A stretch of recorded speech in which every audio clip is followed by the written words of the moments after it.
Some horror games only scare you for a moment, but these games will linger in your head long after you stop playing and keep coming back even when you think the game is over.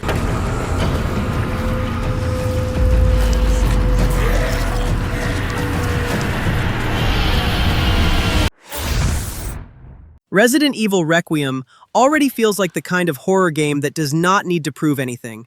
The name alone carries weight, but what really stands out is the tone. It feels colder, more grounded, and a lot more personal compared to recent entries. The gameplay is built around two very different experiences. You switch between Grace Ashcroft and Leon S. Kennedy, and both play completely differently. Grace's sections focus on pure survival, limited resources, puzzle solving, stealth, and avoiding a powerful enemy that you cannot easily fight. On the other side, Leon brings a much more aggressive style with guns, melee combat, and fast-paced encounters that feel closer to classic action-heavy Resident Evil. Resident Evil Requiem does not feel like it is trying to impress you with noise. It feels like it is quietly building pressure, waiting for the right moment to hit, and that kind of approach usually stays with you longer. Welcome. Dr. Gideon has been expecting you.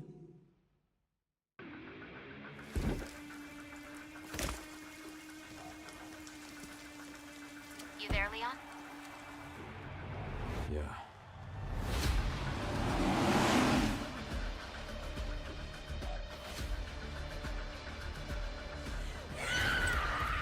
Hey, over here. FBI, what are you doing here? Would you like to see what's hidden under the hood? Don't do anything stupid. Me?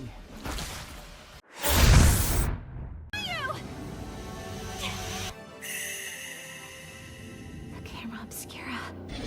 Don't look down there.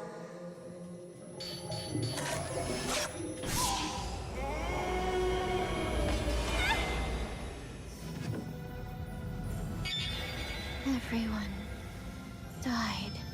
Are you leaving me again? We can't escape after all. No matter what happens, I'll forgive you, Mia. Together until the very end. Fatal Frame 2, Crimson Butterfly is already one of the most respected horror games ever made. But this remake feels like more than just a visual upgrade. It looks like a version that actually understands what needed to change for modern players.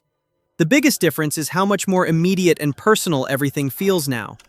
One of the most noticeable upgrades is the shift away from the older fixed-style presentation into a much more modern over-the-shoulder camera. The remake also introduces the new holding hands mechanic, which is honestly a really smart addition. It is not just there for emotion. It changes how you move through the world, reinforces the connection between the sisters. The most interesting evolution, though, is the camera obscura itself. In the original game, it was already one of the coolest horror mechanics ever made, but this remake seems to push it further with more modern control design and added functions like focus, zoom, and filter switching. That is exactly the kind of update a remake should make. Change enough to feel fresh, but never so much that it stops feeling like Fatal Frame.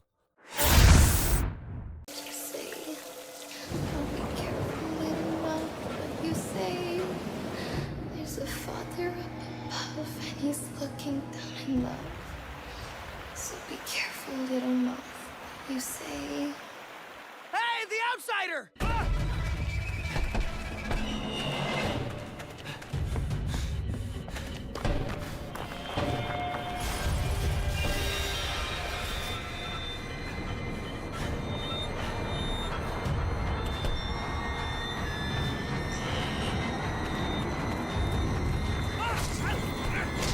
Outlast 2 is the kind of psychological horror game that cuts deep because its story is actually sharp, disturbing, and hard to forget.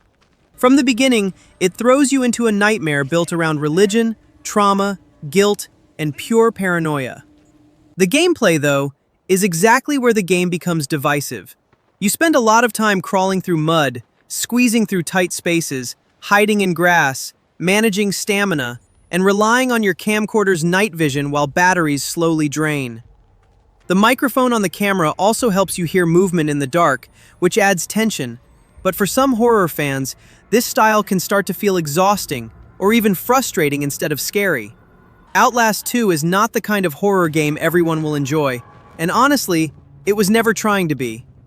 But if you want a horror experience that feels cruel, intense, and psychologically heavy in a way that actually sticks with you, this one absolutely earns its reputation. You already know the Silent Hill series usually lives inside guilt, trauma, and that slow kind of fear that crawls under your skin. But Silent Hill F feels different from most of the series while still keeping that same psychological core. Instead of the usual foggy American town vibe, this one moves the horror into 1960s Japan, and that single change gives the whole game a very different identity right away. It still feels disturbing, symbolic, and mentally heavy like Silent Hill should, but now it has a much more unsettling beauty to it too. That contrast alone makes it stand out fast. The gameplay still keeps the classic Silent Hill DNA with exploration, puzzle solving, strange creatures, and survival-focused tension, but the atmosphere feels more intimate and more culturally specific. It is not just trying to scare you with monsters. It looks like the game wants to trap you inside Hinako's emotions, memories, and social pressure until the whole town starts feeling like a nightmare built around her mind. That is very Silent Hill, just through a different lens. 私の悪いおばあちゃんまでいないなんてこんなの絶対に変俺もいないし気味の悪い怪物がうるつき回ってるしいやひなこ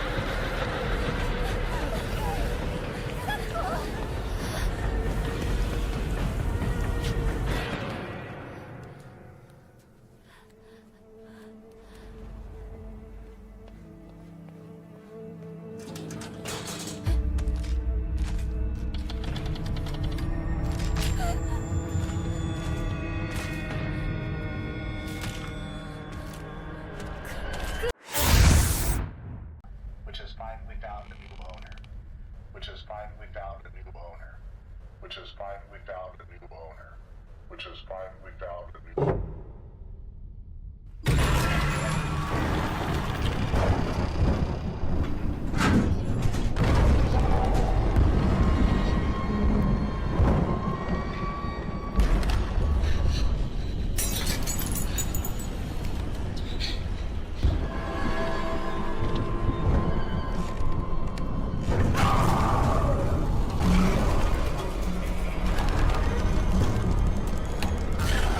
MADiSON is one of those horror games that does not try to ease you in, it throws you straight into something disturbing from the very first moment.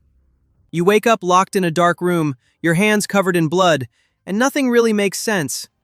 Right away, the game builds this heavy psychological pressure, where you are not just scared of what is around you, but also confused about what is even real. The gameplay is centered around a Polaroid camera, and this is where things get really interesting. You are not fighting enemies in a traditional way.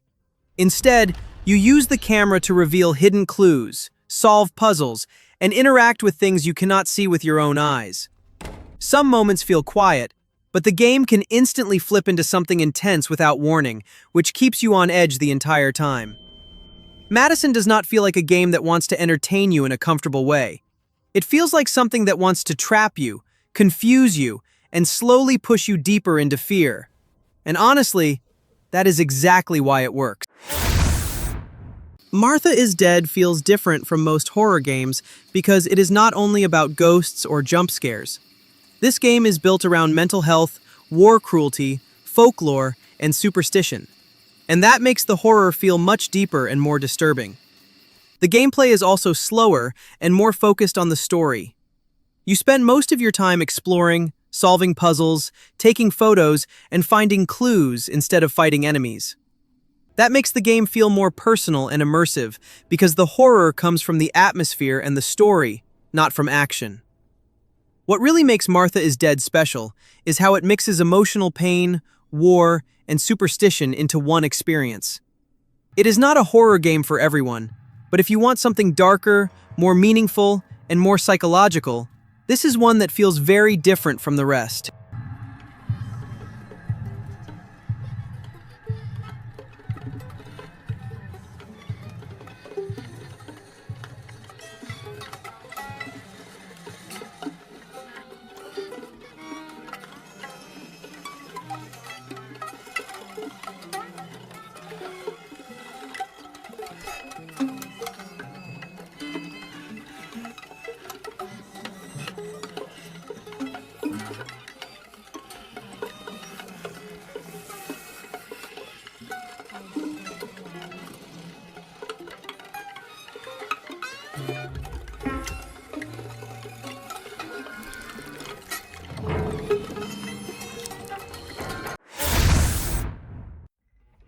Routine feels different right away because it does not guide you like most horror games do.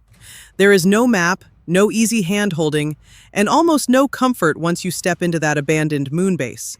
That alone makes the exploration feel more stressful, because every hallway, locked door, and broken room can either help you survive or pull you deeper into danger. The gameplay is built around that exact kind of pressure. A big part of routine is basically hide and seek with hostile machines, where being seen can instantly turn a quiet moment into panic. You spend a lot of time moving carefully, checking corners, listening to your surroundings, and figuring out whether it is smarter to push forward or disappear before something finds you. Looter Software did not build this like a fast sci-fi shooter with horror on top. They built it like a lonely, slow-burning nightmare where the moon base itself feels like part of the threat. And honestly, that is exactly why it works.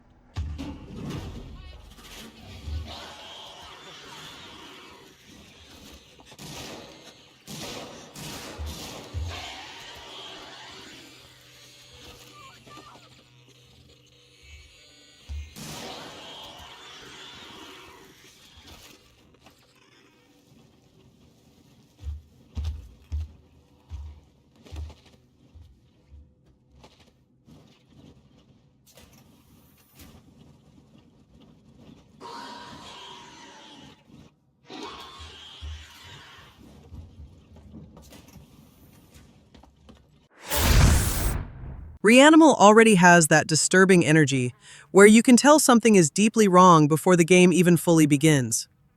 It comes from Tarsier Studios, the team behind Little Nightmares, but this time the horror feels even more raw, more desperate, and more personal. Instead of just surviving a strange world, you are trying to escape a nightmare that feels broken from the inside out. The gameplay looks built around pressure, movement, and staying alive without ever feeling fully in control. You can play it solo, or in local and online co-op, and that changes the tension in a really smart way. Instead of making the game feel safer with two players, it actually makes everything feel more chaotic, because both characters need to move, solve, and survive together. What makes it even more interesting is the world itself. The game lets you explore the island on foot and by boat, which gives it a slightly broader sense of scale than people might expect at first. That means the horror is not just about running through tight hallways or hiding in one area. To you living in new surroundings, we send a message of true sympathy. And to think of all the new sights you must be seeing.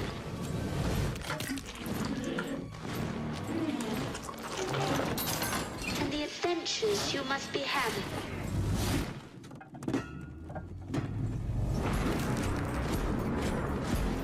So it is not difficult for us to picture the sort of life you are all leading.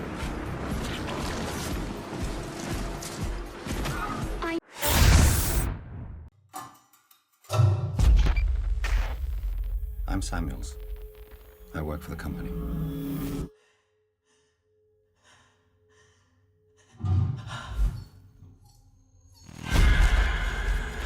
It's about your mother.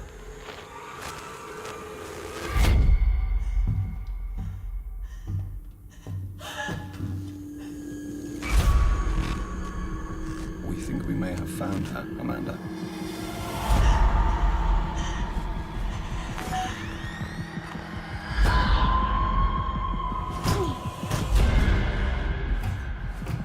A horror game born from one of the most iconic sci-fi horror movies ever made. That is Alien Isolation. And even though it is an older game now, it is still absolutely worth playing in 2026. The reason is simple. This game does not rely on being new. It relies on atmosphere, tension, and pure survival horror done the right way. From the sound design to the retro-futuristic space station look, everything still holds up incredibly well. Even years later, a lot of horror games still struggle to create the same kind of fear this game delivers so naturally. You play as Amanda Ripley, trapped aboard the Sevastopol station while being hunted by a single xenomorph that feels terrifyingly smart and unpredictable. Instead of giving you power, the game makes you feel weak on purpose. You hide under desks, crawl through vents, distract enemies with tools, and pray the alien does not hear you breathe. That hide-and-survive design is exactly what keeps the tension alive from start to finish. It is not just scary because of jump scares. It is scary because the game constantly makes you feel hunted. Cronos, the New Dawn, brings a really interesting idea right from the start, especially with how enemies work in this game. When you defeat an enemy, it does not always mean the fight is over. In fact, dead enemies can be absorbed by other enemies that are still alive, making them stronger, faster, and more dangerous. The gameplay itself is built around third-person survival horror, where you use guns, melee attacks, and limited resources to stay alive. But the key thing here is control. You cannot play this like a fast action game. You need to manage distance, ammo, and positioning carefully, because enemies are not just aggressive. They evolve during combat if you are careless. That pressure keeps the tension high the entire time. Bloober Team clearly wanted to push survival horror into something more tactical instead of just scary. The mix of evolving enemies, limited resources, and time-based exploration creates a different kind of pressure. It is not just about surviving the moment, it is about thinking ahead or paying the price for it.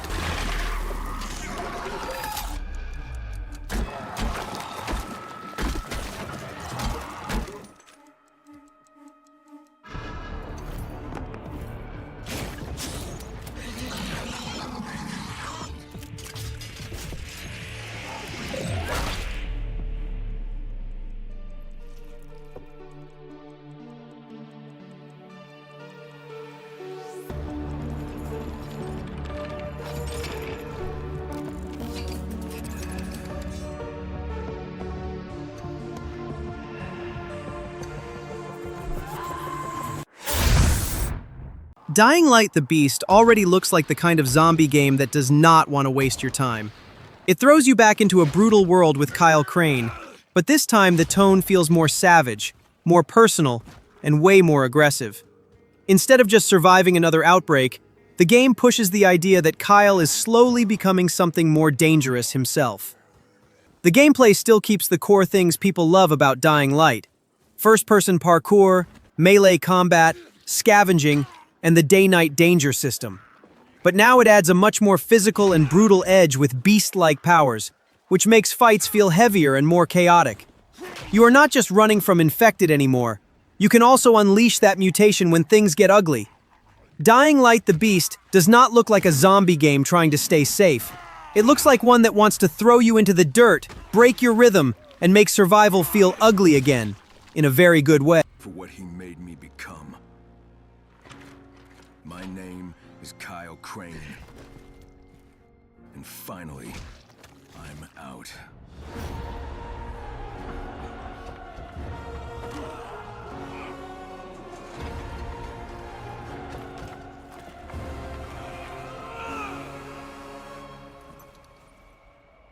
They don't even know what they've unleashed.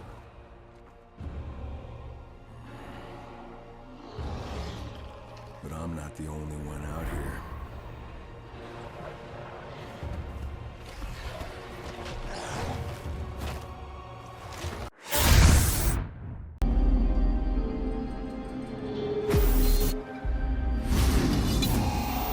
Can I just say how very happy I am to finally have you with us? Isabella has told us all about you, especially you, little one. Anna's been through a lot. We can help her with that. Soon, she will fear nothing.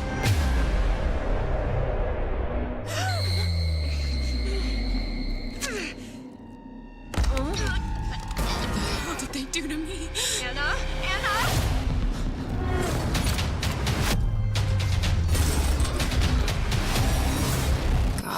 This is the second game in the Tormented Souls series, and this time it feels much bigger, darker, and more intense than before. Tormented Souls 2 continues the story of Caroline Walker, but it is not just another chapter for the sake of it. This time, she is trying to save her sister from something far more disturbing, which leads her into new places like Villa Hess, a location that looks quiet on the outside, but clearly hides something terrible underneath. The gameplay still stays true to classic survival horror, but now it feels more expanded and more confident. You spend your time exploring creepy areas, solving puzzles, finding useful items, and carefully managing your resources. It is not a fast or easy game. You actually have to slow down, pay attention, and think through what you are doing. Combat is still part of the experience, and you can use improvised weapons, but the main focus is still survival, not domination. That is what helps it keep that old-school horror feeling alive. Post-Trauma feels like the kind of horror game made for people who miss when survival horror was slower, stranger, and more uncomfortable in the best way. Right away, it gives off that old-school Silent Hill and Resident Evil energy, but it still has its own identity. The gameplay is built around exploration, puzzle solving, and survival, and that is honestly where Post-Trauma seems strongest. It uses fixed camera angles, which instantly changes the mood because you never fully control what you can see. The puzzles are also a major part of the experience, and even the developers describe them like escape room-style challenges, where you are expected to study your surroundings carefully and actually think instead of rushing forward. Post-Trauma does not look like a horror game trying to impress you with speed or spectacle. It looks like the kind of game that wants to make you slow down, feel lost, and sit in that discomfort a little longer. And honestly, that is exactly why it feels worth paying attention to. Are you her?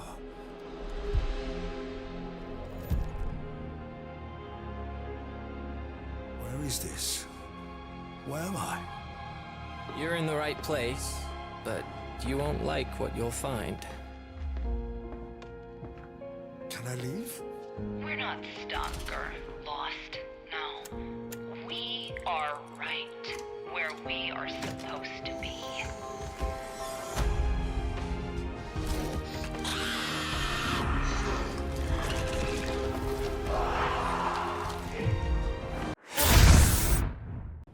Little Nightmares 3 feels familiar at first, but once you look closer, it is clearly trying to evolve the series in a bigger way.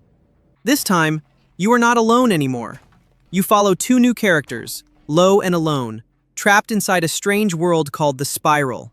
And right away, the game leans into that same creepy, unsettling atmosphere the series is known for, but with a stronger focus on connection and survival together. The biggest change comes from the gameplay. For the first time in the series, you can play online co-op or go solo with an AI companion. That changes everything. Puzzles are now designed around teamwork, where both characters need to interact with the environment at the same time. Lo uses a bow, while Alone carries a wrench, so each character has their own role when solving puzzles or dealing with danger. And honestly, bringing someone with you into that nightmare might sound safer, but it actually makes the whole experience feel even more tense.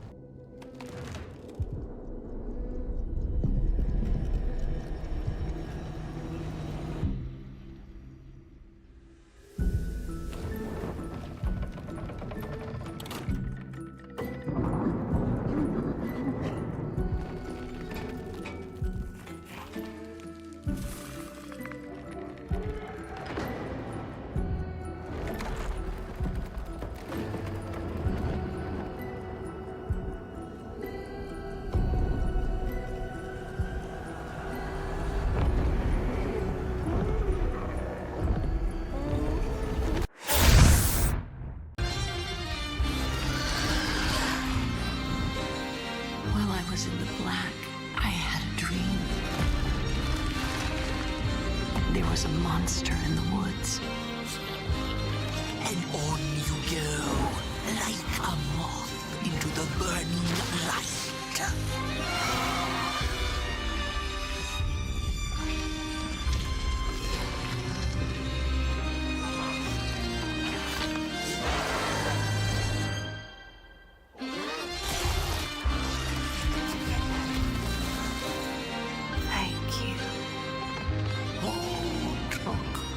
The Midnight Walk immediately feels different from most horror games because it is not trying to scare you in a loud or aggressive way. It feels more like a dark fairy tale mixed with a nightmare, and that gives it a very unique identity right away.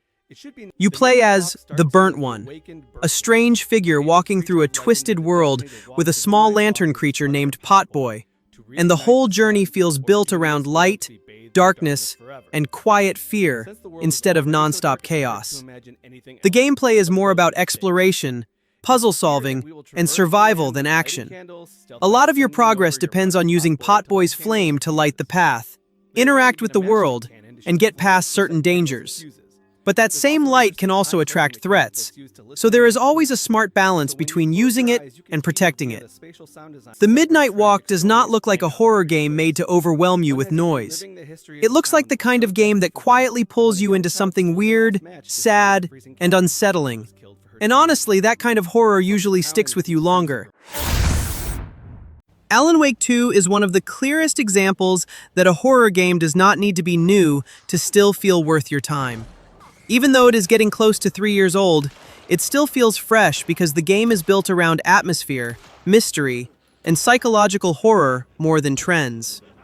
What really keeps Alan Wake 2 worth playing is the way it handles gameplay and storytelling together. Instead of being a loud horror game full of non-stop action, it moves with a slower and more controlled pace. You switch between Saga Anderson and Alan Wake, and that alone gives the game a stronger rhythm because both sides feel different.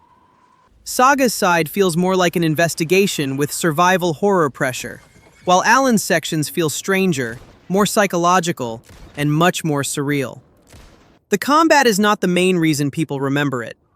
The real strength is how the game makes you feel lost, tense, and curious almost the whole way through.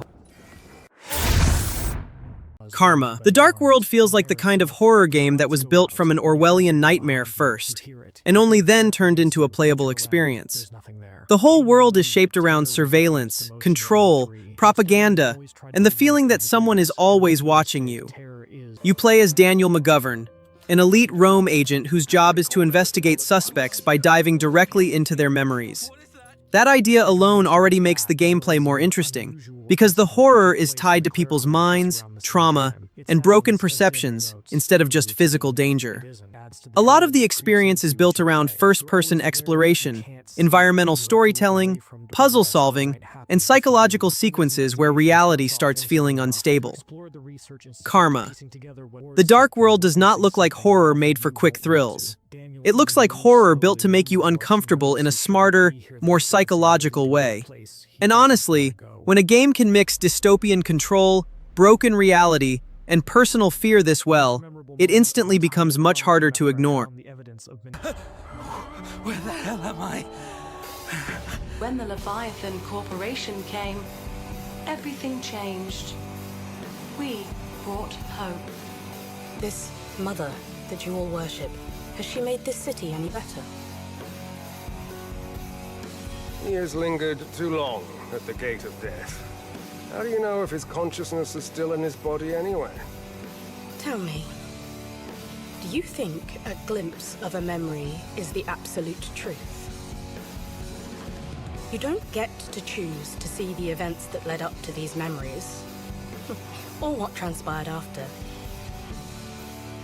You should know more.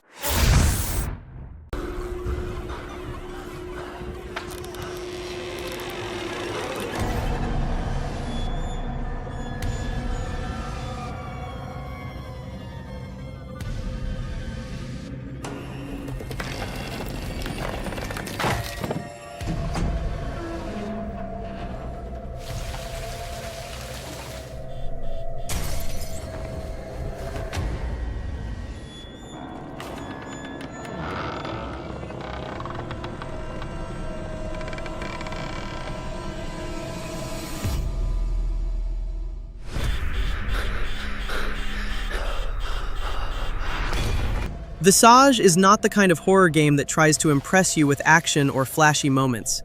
Its biggest strength is the gameplay itself, because almost everything you do is built to make you feel uncomfortable. You are trapped inside a haunted house with very little direction, and the game expects you to explore, pay attention, and survive without much help.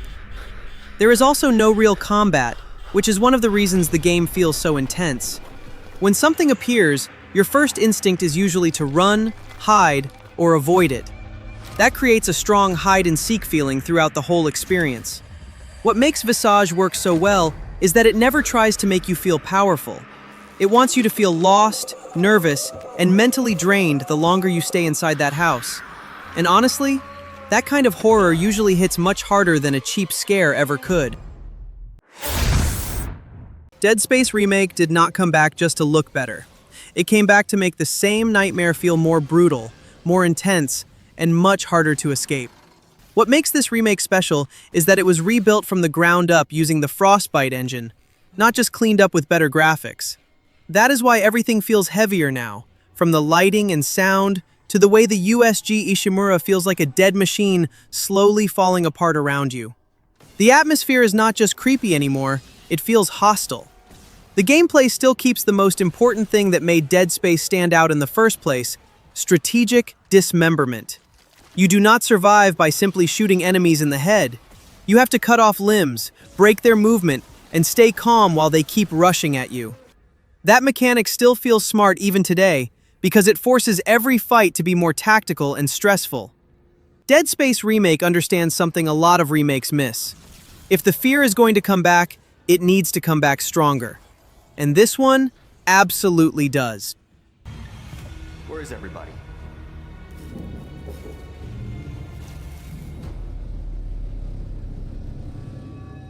Up there! No!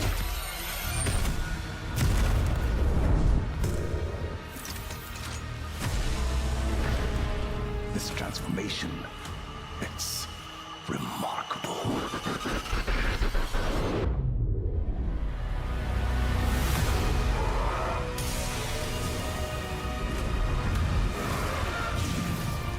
Don't you want to be reunited with the people you lost?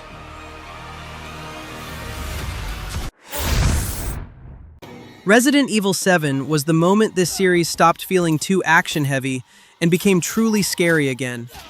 Instead of throwing you into explosions and non-stop shooting, Capcom pulled everything back and made the horror feel much more personal. That is exactly why Resident Evil 7 still feels so effective even now. The gameplay is built around pure survival horror. You play as Ethan Winters, trapped inside the Baker family's house in rural Louisiana. And most of the game is about exploring, solving puzzles, managing resources, and surviving things that feel way too close for comfort. Because of the first-person view, even simple things like opening a door or walking down a hallway feel tense. Resident Evil 7 did not just refresh the series. It reminded people what made Resident Evil scary in the first place. It feels tighter, meaner, and way more intimate than the games that came before it. And that is exactly why it still holds up so well. Place has been abandoned? 3 years. Abandoned farmhouse, missing family, foul play suspected. Shitty house, spooky sounds. Ooh, is it haunted? This house is off limits! Welcome to the family, son. I'm coming, Mia. Get me out of this fucking nightmare! Like I said, you've had several missing persons. Not me. That wasn't me. No, leave me alone! Mommy hates you, you know. Kill him, Mommy. Don't hurt him. Wait, what are you doing? Ethan, please help me.